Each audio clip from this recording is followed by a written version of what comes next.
Module 4 बीमा। बीमा के बारे में तो आप सभी जानते ही होंगे। यहाँ एक प्रश्न है, क्या पैसे बचाना और दुर्घटनाओं या गंभीर बीमारियों के लिए योजना बनाना संभव है?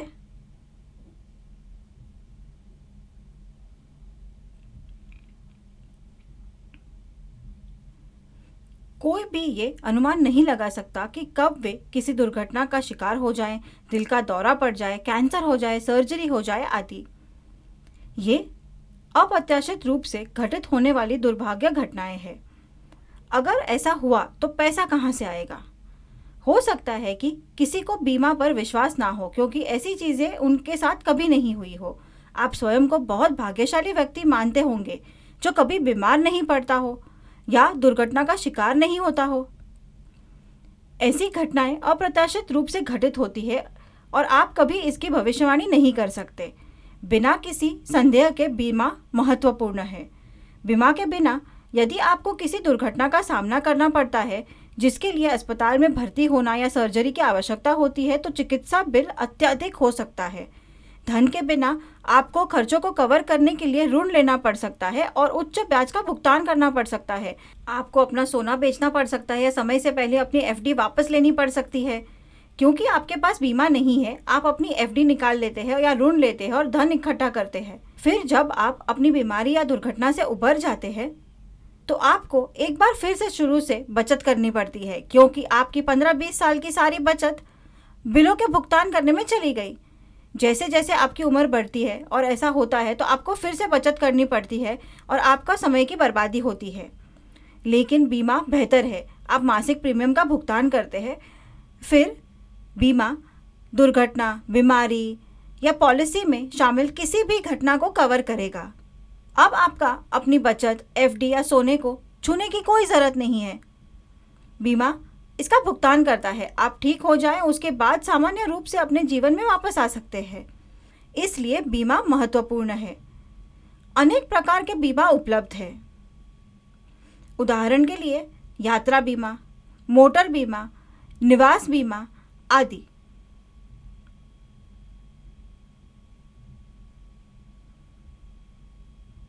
बीमा को आमतौर पर 2 श्रेणियों में वर्गीकृत किया जा सकता है। एक जीवन बीमा, दूसरा सामान्य बीमा। अब मैं जीवन बीमा के बारे में बताऊंगा। जीवन बीमा। जीवन बीमा आपकी मृत्यु पर आपके लाभार्थी को वित्तीय भुगतान प्रदान करता है। लेकिन याद रखें, अलग अलग जीवन बीमा पॉलिसियां होती है, इसलिए समझदारी से चयन करना महत्वपूर्ण है। फिर अपने विवरण के साथ फॉर्म भरें, पहचान प्रमाण दिखाएं और फिर प्रति माह या वार्षिक रूप से प्रीमियम का भुगतान करें। जब आप बीमा के लिए आवेदन करेंगे तो वे आपसे लाभार्थी का नाम बताने के लिए कहेंगे। इसका मतलब है कि आपके निधन की स्थिति में पॉलिसी की राशि लाभार्थी को दी जाएगी। आपकी मृत्यु के बाद ये आपकी पत्नी, बच्चे, भाई बहन, माता पिता, दादा दादी आदि हो सकते हैं। तो आपको लाभार्थी का नाम बताना होगा, भूलना नहीं। अगर आप ऐसा नहीं करते हैं तो रकम ट्रांसफर करना मुश्किल हो जाता है। ये आपकी मृत्यु पर आपके लाभार्थी को वित्तीय भुगतान सुनिश्चित करेगा।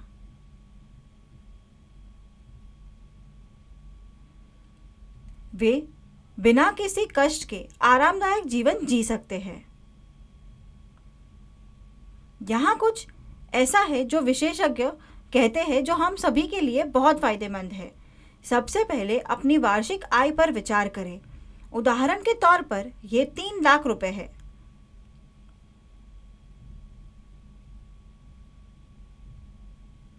वर्तमान में 3 लाख रुपए का बहुत अधिक मूल्य है, लेकिन अगले 10-20 सालों में महंगाई के कारण इसकी कीमत कम हो जाएगी।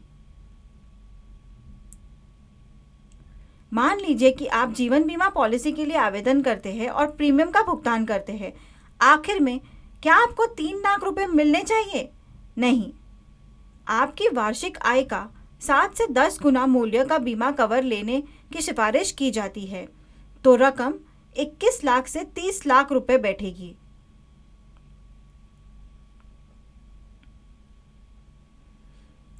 तो आपके द्वारा ली गई पॉलिसी के आधार पर आपको बीमा कवर के रूप में इतनी राशि मिलेगी।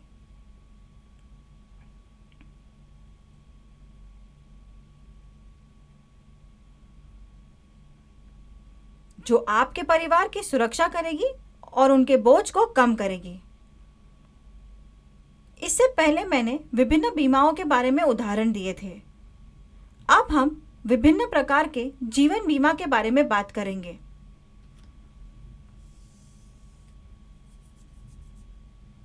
टर्म इंश्योरेंस, ये एक निश्चित अवधि के लिए सक्रिय रहेगा।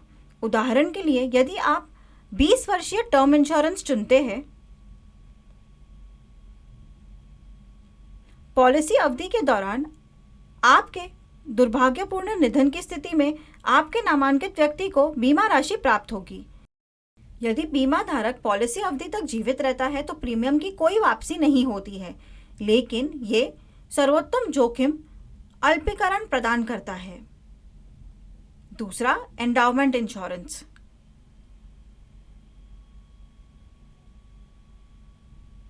ये एक जीवन बीमा अनुबंध है और इसकी सामान्य परिपक्वता अवधि 10, 15 या 20 वर्ष है। हालांकि परिपक्वता अवधि की कुछ निश्चित आयु सीमाएं होती है। इस तरह आप अपने लिए सही एंडाउमेंट इंश्योरेंस ले सकते हैं। आप तय अवधि के लिए बीमा का प्रीमियम भरते हैं, मान लीजिए 15 साल। यदि पॉलिसी अवधि के दौरान आपकी मृत्यु हो जाती है तो एंडाउमेंट इंश्योरेंस आपके लाभार्थी को एक मुश्त राशि का भुगतान करता है। यदि बीमा धारक पॉलिसी परिपक्व होने तक जीवित रहता है तो उसे संचित नकद मूल्य एक मुश्त रूप में प्राप्त होता है। संपूर्ण जीवन, यहाँ आप प्रीमियम का भुगतान करते रहते हैं, लेकिन एक निश्चित अवधि के लिए नहीं।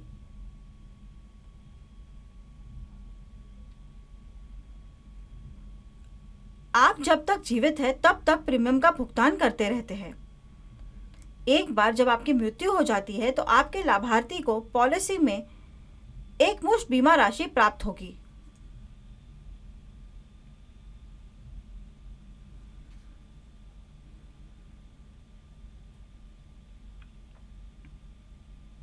टर्म इंश्योरेंस के विपरीत, जो एक विशिष्ट अवधि तक चलता है, संपूर्ण जीवन बीमा तब तक प्रभावी रहता है जब तक आप प्रीमियम का भुगतान करते हैं।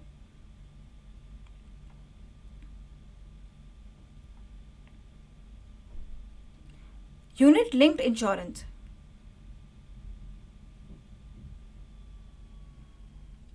यूनिट लिंक्ड इंश्योरेंस के साथ आपके प्रीमियम का एक हिस्सा बीमा कवरेज में चला जाता है, जबकि बाकी हिस्सा स्टॉक जैसी परिसंपत्तियों में निवेश किया जाता है।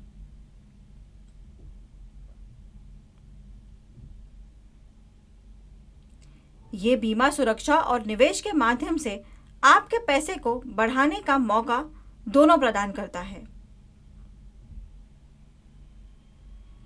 इसका उद्देश्य बीमा सुरक्षा प्रदान करने के साथ साथ आपके पैसे को बढ़ाने में मदद करना है।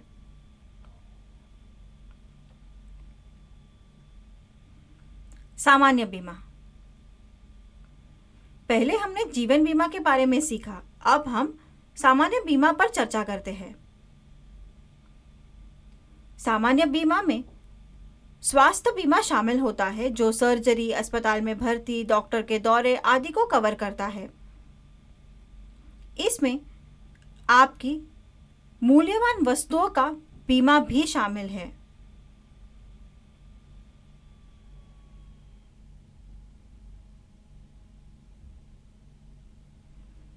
इस प्रकार की बीमा पॉलिसियां न केवल आपके जीवन को कवर करती है, वे आपके धन और स्वास्थ्य की भी रक्षा करते हैं।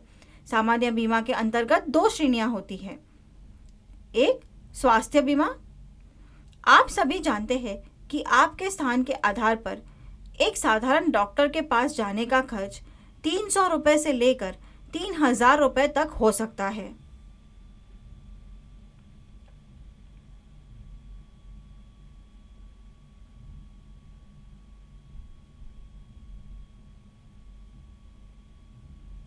गंभीर बीमारियों के लिए अस्पताल में भर्ती होने की आवश्यकता होती है।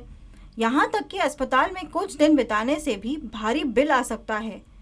आपकी मेहनत से कमाई गई सारी बचत, एफडी आदि बिलों का भुगतान करने में खर्च हो जाती है। आपको कैसा महसूस होगा? इसलिए यदि आपके पास बीमा है तो ये अस्पताल में भर्ती होने के शुल्क को कवर करेगा। आपकी सारी मेहनत की कमाई सुरक्षित रहती है और आपको कर्ज लेने की जरूरत नहीं पड़ती। इस प्रकार स्वास्थ्य बीमा वित्तीय बोझ से बचने में मदद करता है। गैर स्वास्थ्य बीमा,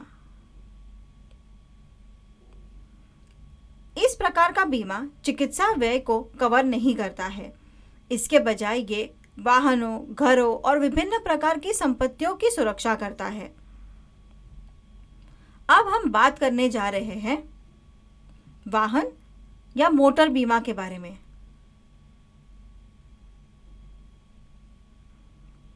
एक प्रकार का वाहन बीमा कानून द्वारा सभी के लिए अनिवार्य कर दिया गया है।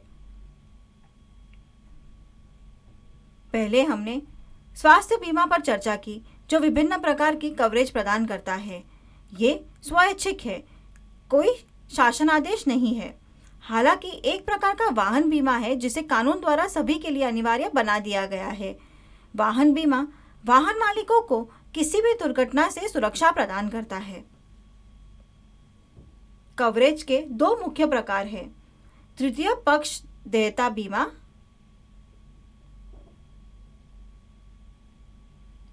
वाहन का मालिक वाहन के उपयोग के कारण तीसरे पक्ष की संपत्ति को होने वाली किसी भी हानि या नुकसान के लिए कानूनी रूप से उत्तरदायी है।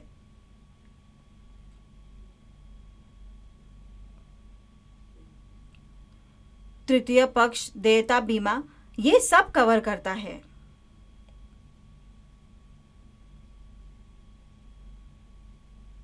यदि लोगों के पास ये बीमा नहीं है और कोई दुर्घटना हो जाती है तो वे बहाना बनाएंगे कि उनके पास पैसे नहीं हैं। यही कारण है कि सरकार ने सभी वाहनों के लिए तृतीय पक्ष देयता बीमा अनिवार्य कर दिया है।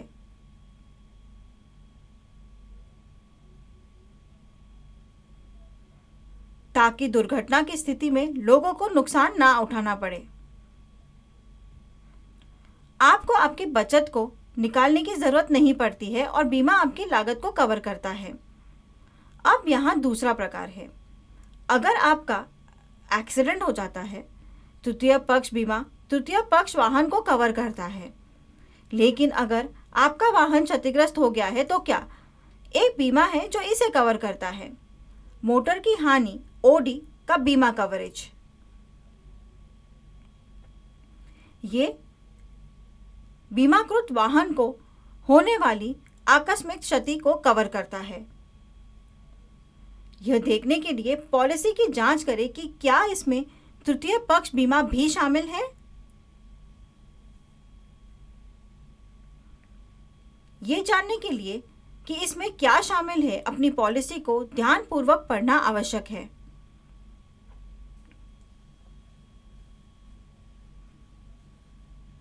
संपत्ति बीमा, इसका क्या मतलब है?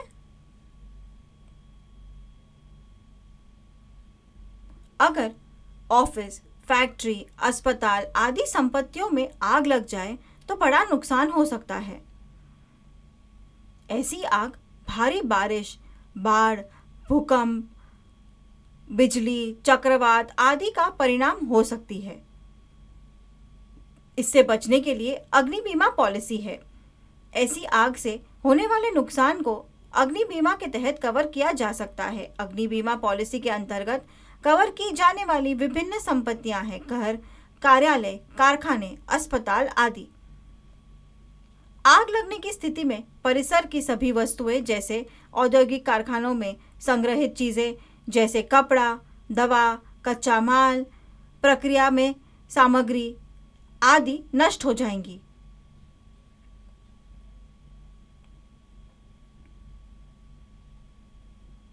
इस प्रकार अग्नि बीमा ये सब कवर करेगा।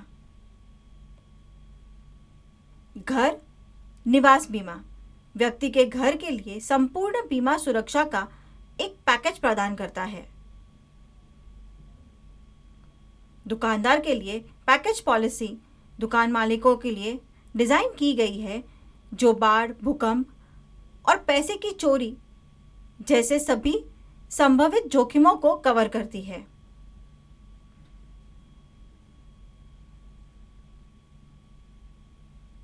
ये बीमा व्यावसायिक निवेशकों के लिए है जो अप्रत्याशित घटनाओं की स्थिति में वित्तीय सुरक्षा प्रदान करते हैं। ये उनके निवेश को सुरक्षित रखता है। अन्य बीमा। यात्रा बीमा। यात्रा बीमा आपातकालीन चिकित्सा कवर के साथ साथ किसी भी प्रकार की व्यक्तिगत देनदारी के लिए कवर प्रदान करता है। इसमें क्या शामिल है? ये आपकी यात्रा के दौरान आपातकालीन अस्पताल में भर्ती होने और चिकित्सा खर्चों को कवर करता है।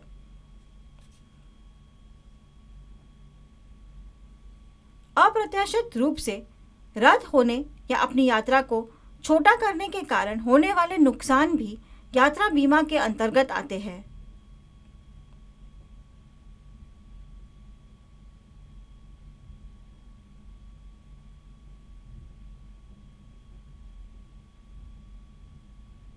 इसमें यात्रा के दौरान होने वाली मृत्यु या दिव्यांगता भी शामिल है। यदि आप किसी को घायल करने या उनकी संपत्ति को नुकसान पहुंचाने के लिए कानूनी रूप से जिम्मेदार है,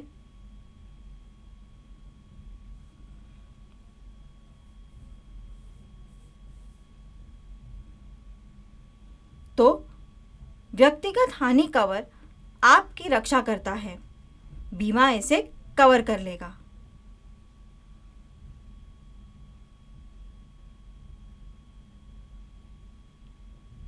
आपकी यात्रा के दौरान उत्पन्न होने वाली कानूनी फीस को भी यात्रा बीमा में कवर किया जा सकता है।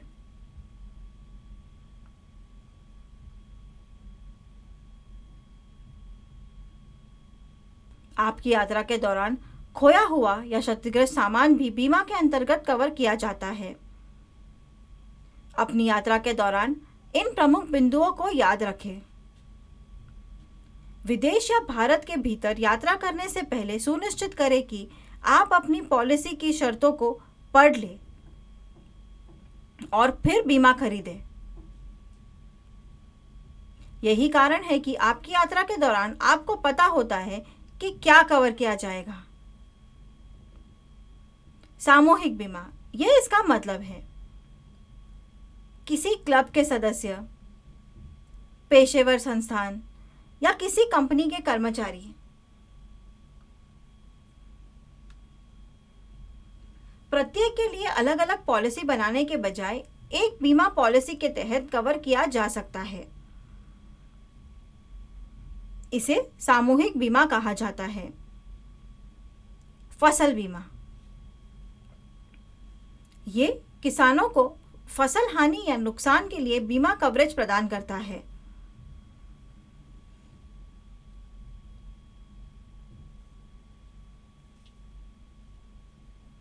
ये कीट के आक्रमण, बाढ़, सूखा और प्राकृतिक आपदाओं का परिणाम हो सकता है। फसल बीमा किसानों को ऐसे वित्तीय नुकसान से बचाता है। भारत सरकार की बीमा योजनाओं के उदाहरण: प्रधानमंत्री सुरक्षा बीमा योजना PMSBY सभी के लिए लाभकारी बीमा प्रदान करती है। 18 से 70 वर्ष की आयु के बैंक खाता धारकों को 2 लाख का दुर्घटना बीमा कवर प्रदान करता है।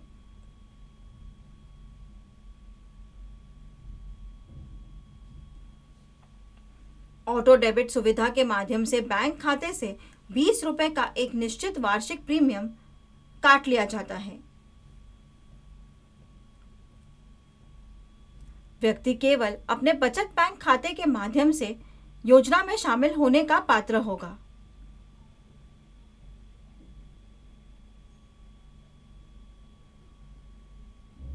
ये बीमा स्थायी या आंशिक विकलांगता को कवर करता है। आप किसी भी बैंक से अपने लिए पीएमएसबीवाई के लाभों के बारे में पूछताछ कर सकते हैं। प्रीमियम केवल 20 रुपए है। अधिक जानकारी के लिए इस वेबसाइट पर जाएं। पीएमजेएवाई एक सरकार द्वारा अधिकृत बीमा योजना है। ये सरकारी योजना ग्रामीण क्षेत्रों में कम आय वाले परिवारों के लिए है। इसमें भिखारी, चौकीदार, फेरी वाले, छोटे कार्यालयों में चपरासी, मजदूर, मोची आदि जैसे व्यक्तियों को शामिल किया गया है। गरीब व्यक्ति आवेदन करने के पात्र है। क्योंकि ऐसे लोग गरीब हैं, इसलिए पीएमजेएवाई उन्हें कई लाभ प्रदान करती है। परिवार के आकार, आयु या लिंग पर कोई प्रतिबंध नहीं है।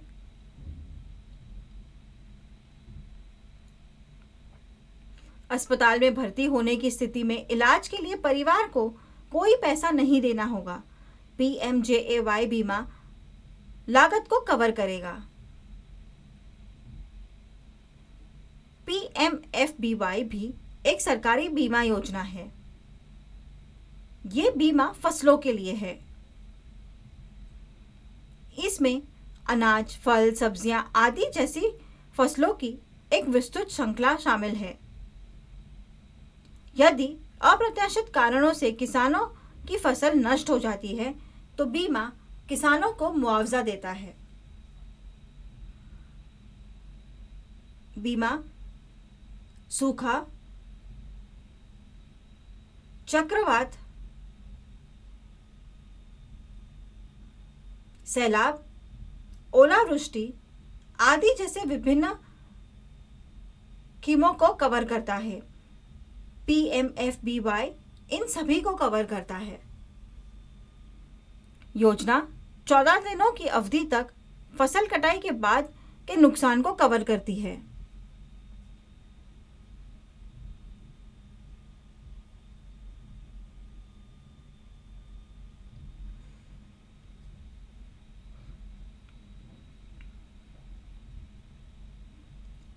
कटाई के 14 दिनों के बाद होने वाले नुकसान को योजना के अंतर्गत कवर नहीं किया जाता है।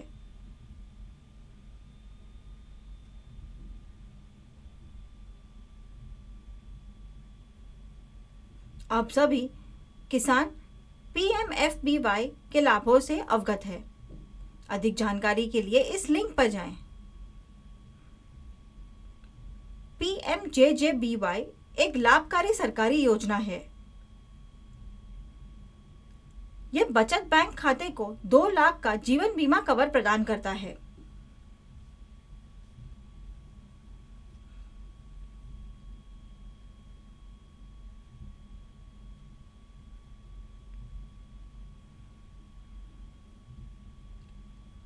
बैंक खाते से सालाना 436 रुपए का निश्चित वार्षिक प्रीमियम ऑटो डेबिट के माध्यम से काटा जाता है। अधिक जानकारी के लिए वेबसाइट पर जाएं। दावा करना। जब आप दावा करते हैं तो आप आधिकारिक तौर पर बीमा कंपनी से आपके हुए नुकसान के लिए भुगतान करने के लिए कह रहे हैं। उदाहरण के लिए आपकी कार या बाइक चोरी हो जाती है, आपका एक्सीडेंट हो जाता है या आपकी बीमा पॉलिसी की शर्तों के तहत आपको नुकसान होता है तो आप दावा कर सकते हैं। अब मान लीजिए आपकी बाइक चोरी हो जाती है। अब कुछ बीमा कंपनियों के नियम है कि उनको एक निश्चित अवधि के भीतर उन्हें सूचित करना होगा। इसलिए सुनिश्चित करें कि आप सभी दस्तावेज एकत्र कर लें और उन्हें उस अवधि के भीतर सूचित कर दें। यदि आप उल्लेखित समय सीमा को पार कर जाते हैं तो आपका दावा स्वीकार नहीं किया जाएगा।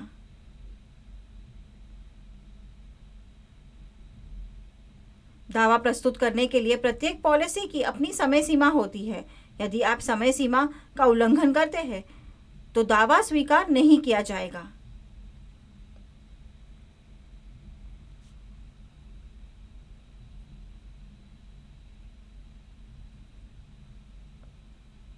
अपना दावा प्रस्तुत करते समय आवश्यक सभी सहायक दस्तावेज प्रदान करना भी याद रखें। यदि कोई विसंगति है तो आपका दावा अस्वीकार किया जा सकता है, तो सावधान रहे। यथाशीघ्र अपने बीमा दलाल, एजेंट या कंपनी से संपर्क करें और पॉलिसी दस्तावेजों को ध्यान से पढ़ें।